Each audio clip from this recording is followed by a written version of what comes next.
आलमपुर गांव में मनोहर अपनी पत्नी प्रोमिला और दो बेटियों नेहा और शालू के साथ रहता था। मनोहर गांव में मुखिया के खेतों में खेतीबाड़ी करके अपना और अपने परिवार का पेट पालता था। दो बेटियां होने के बाद प्रोमिला अब तीसरी बार गर्भवती थी।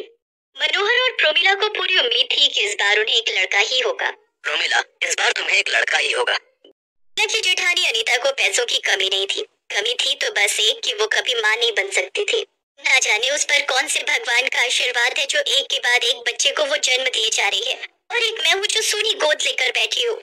और कहीं अगर इस बार से लड़का हो गया तो फिर तो मेरा भाई छाती चौड़ी करके सारे गांव में घूमेगा और गांव के लोग मुझे ताने देंगे कि छोटे भाई ने 3 बच्चे पैदा कर दिए और मैं एक भी नहीं कर पाया। फिर दोनों मिलकर एक प्लान बनाते हैं। उधर प्रोमिला की दोनों बेटियां अपने भाई के आने का बेसब्री से इंतजार कर रही थी। ऐसे ही कुछ दिन बीत जाते हैं। एक रोज प्रोमिला को प्रसव पीड़ा शुरू हो जाती है। शालू, तू भाग कर जा और खेत से बापू को बुला कर ले आ।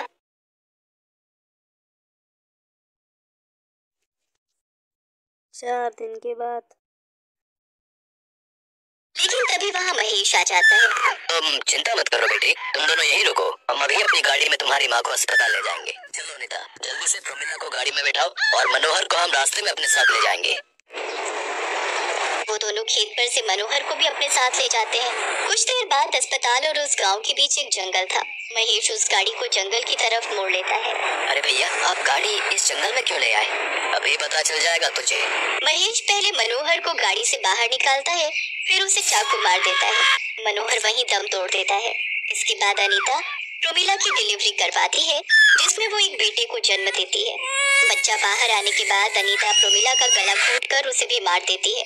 फिर दोनों पति पत्नी उस बेटे को लेकर शहर भाग जाते हैं। कुछ देर बाद गांव का ही एक आदमी जंगल में लकड़ियां लेने जाता है, जहां वो उन दोनों की लाश देखता है। कुछ ही देर में सारे गांव में मनोहर और प्रोमिला की मौत की खबर फैल जाती है।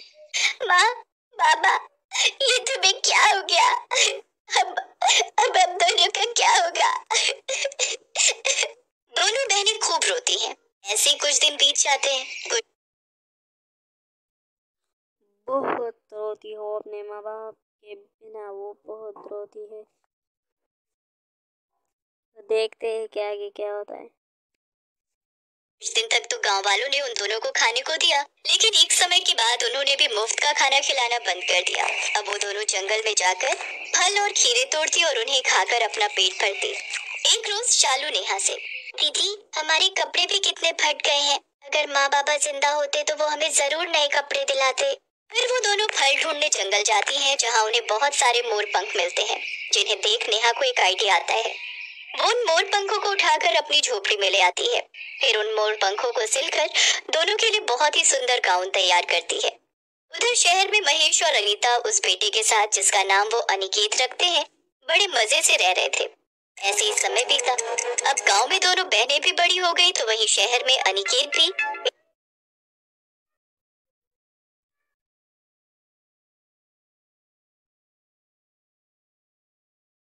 एक बड़ा फैशन डिजाइनर बन गया। उधर नेहा और शालू के दिन अभी भी गरीबी में ही बीत रहे थे। शालू, अब हमारे यहाँ गुजारा हो पाना मुश्किल है, इसलिए अब हमें काम ढूंढने शहर जाना होगा।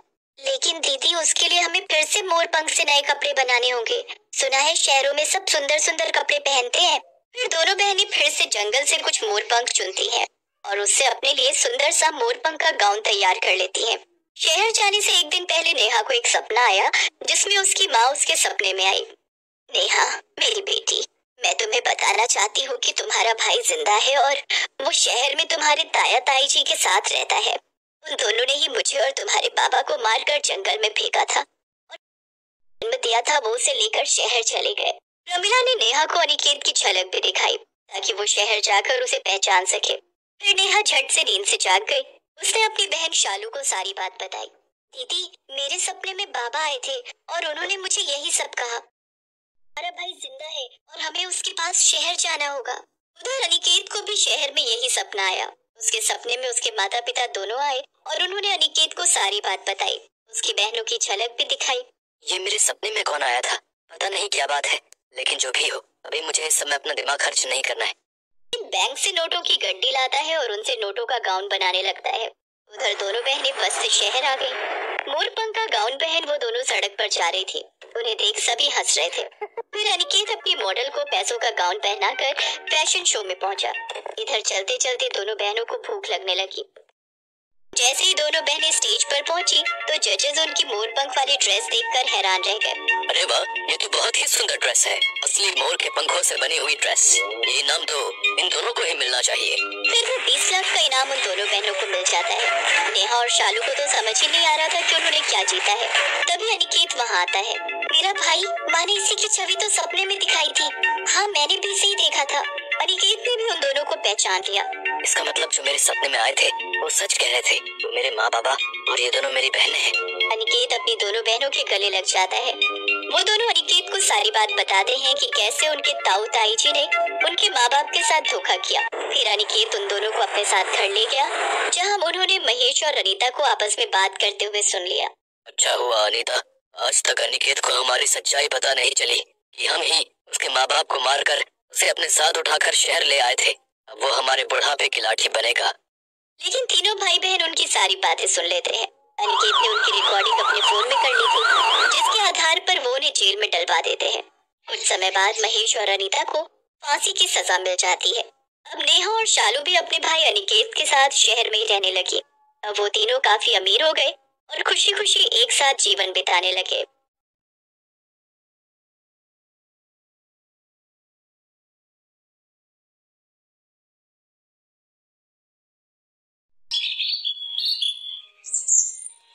ये कहानी है गुंजा नाम की एक लड़की की। गुंजा दिखने में बहुत सुंदर थी। गुंजा की माँ गायत्री रामनगर के बड़े सेठ किशोरी लाल के घर नौकरानी थी। गायत्री को सेठ के घर काम करते कई वर्ष बीत गए थे। गुंजा जब 2 साल की थी तो उसके पिता का देहांत हो गया। गुंजा और सेठ की बेटी छाया हम उम्र थी। छाया में बहुत घमंड था। गायत्री कभी काम पर ना आए तो अपनी जगह गुंजा को काम के लिए भेज देती थी। ऐसे ही एक सुबह, आज तू आई है गुंजा, गायत्री कहाँ है? वो माँ को बुखार है, बहुत तेज हो रहा था।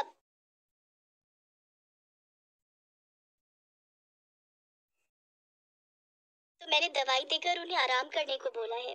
गुंजा ने हाँ में सिर हिलाया और घर के कामों में लग गई। छाया तो पहले से ही गुंजा से ईर्ष्या करती थी, क्योंकि छाया देखने में ज्यादा सुंदर नहीं थी और उसकी जलन का यही कारण था।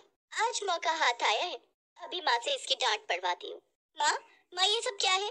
ये मेरी इतनी महंगी ड्रेस पर चाय के दाग कैसे पड़ गए? वो देखो माँ, गुंजा के हाथ में चाय की केतली है। जरूर इसने जानबूझकर मेरी ड्रेस पर चाय गिराई होगी। माँ, ये मेरी जन्मदिन की ड्रेस है। आपको पता है ना मैं स्पेशली कितनी महंगी खरीद कर लाई थी।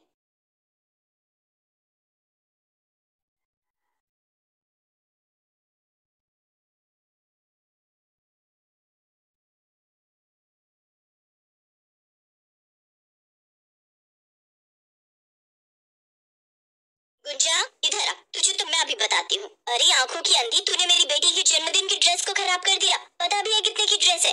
जेठानी जी, मैंने तो कोई चाय नहीं गिराई। ये केतली तो मैंने आंगन से उठाई है। माँ, मुझे कुछ नहीं पता। मेरी ये ड्रेस खराब हो चुकी है। अब मुझे नई ड्रेस दिलवाओ बस, और इसके पैसे काट लो इस महीने का। इसे 1 भी रुपया देने की जरूरत नहीं है। अरे इस महीने के पैसे काटने की क्या जरूरत है बेटी छाया? इसे अपने जन्मदिन पर सारे घर के काम करवाओ। सुबह से लेकर रात तक जो भी मेहमान आएंगे सबकी खातिरदारी यही करेगी। हाँ, यही ठीक रहेगा। गुंजा, 2 दिन बाद छाया का जन्मदिन है, तो दिन भर छाया के जन्मदिन के सारे काम देखेगी और एक भी काम गलत नहीं होना चाहिए। सब मैं आ जाऊंगी। गुंजा, मेरी बच्ची, कल मेहमान आएंगे जाएंगे, उनके सामने मैं सोच रही थी कि तू कोई अच्छा सा कुर्ता पहन ले। मेहमानों के बीच पुराने कपड़े पहनते अच्छा नहीं लगेगा बेटी। तेरे सारे कुर्ते किनारों से फट गए हैं। पर माँ, मेरे पास तो ऐसा कोई कुर्ता है ही नहीं जो मैं पहन सकूं। रात हो चुकी थी। गुंजा अपने आंगन में बैठी थी। उसकी आंखों से आंसू बह रहे थे। तभी गुंजा की नजर एक तितली पर जाती है, जिसके पंख एक झाड़ी में फंस गए थे और तितली उस झाड़ी से अपने आप को छुड़ाने की कोशिश कर रही थी। गुंजा पेड़ों की उस झाड़ी के पास जाती है और बहुत आराम से उस तितली के पंखों को झाड़ी से छुड़ा देती है। तुम बहुत अच्छी हो, बहुत अच्छी हो। तुमने मेरे पंख झाड़ी से छुड़ा दिए। मेरे पंखों में बहुत दर्द हो रहा था। बोलो, मैं तुम्हारी क्या मदद कर सकती हूँ? मैं देख रही थी कि तुम वहाँ बैठी हुई रो रही थी, पर मैं तुम्हारे पास नहीं आ सकी क्योंकि मेरे पंख यहाँ झाड़ी में फंसे हुए थे। मुझे बताओ, तुम्हारी उदासी का कारण क्या है? तुमने उदास मन होते हुए भी मेरी तरफ ध्यान दिया, इसलिए मैं तुम्हारी मदद करना चाहती हूँ। प्यारी तितली, कल सेठानी की बेटी छाया का जन्मदिन है, पर मेरे पास पहनने के लिए कोई कुर्ता नहीं है, इसीलिए मैं उदास हूँ। बस इतनी सी बात। मैं तुम्हारे लिए फूलों का कुर्ता तैयार करती हूँ, तुम उसे पहन कर जाना। और देखते ही देखते गुंजा के हाथ में बहुत ही सुंदर फूलों का कुर्ता आ जाता है, जिसे देखकर गुंजा बहुत खुश होती है। प्यारी तितली, ये फूलों का कुर्ता तो बहुत ही सुंदर है। शुक्रिया प्यारी तितली। इसके बाद वो तितली वहाँ से उड़ गई। कुर्ता मिलने से गुंजा बहुत खुश थी। गुंजा ने घर के अंदर जाकर वो कुर्ता अपनी माँ को दिखाया। गायत्री भी वो कुर्ता देखकर बहुत खुश होती है। गुंजा, ये तुम नहीं जानते तुमने यहाँ आकर मुझे कितनी बड़ी खुशी दी है। रुको, मैं तुम्हारे लिए कोल्ड ड्रिंक मंगवाती हूँ। गुंजा, इधर आना। गुंजा कोल्ड ड्रिंक लेकर आती है। छाया पहले ही समझ चुकी थी कि सुधीर का ध्यान गुंजा पर है, इसलिए वो जानबूझकर गुंजा को नीचे दिखाने के लिए उसके पैर में अपनी टांग अड़ा देती है, जिससे गुंजा के हाथ से कोल्ड ड्रिंक की ट्रे छूटकर छाया की ड्रेस पर गिर जाती है। पर छाया ये नहीं जानती थी कि उसे ऐसा करते सुधीर पहले ही देख चुका है।